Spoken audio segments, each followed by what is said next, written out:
Syogun serialining yakuniy qismida Yabusigi-sama o'z hukmdori Taranagi-samadan o'lim oldidan u bilan kelgusi rejalarini bo'lishishini so'raydi. Bunga javoban Taranagi-sama shunday deydi. Зачем предсказывать будущее для мертвеца? Bir qarashda g'alati va tushunarsiz bo'lgan bu javob Yabusigi-samani to'la qoniqtiradi.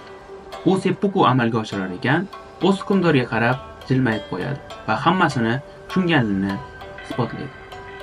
Chunki serialning birinchi qismidayoq Yabusigi-sama o'z jiyanining kelgindilar kemasi haqidagi xabarni Taranagi-samaga aytmaslik iltimosiga javoban aynan shunday degan.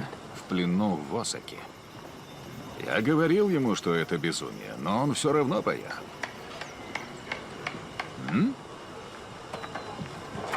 Зачем предсказывать будущее для мертвеца?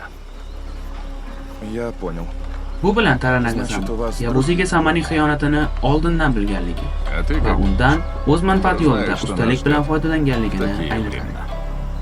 Shunday ekan, o'z vassalining o'limi oldidan Taranagi-sama uning iltimosini bajaradi va haqiqatni yetkazadi.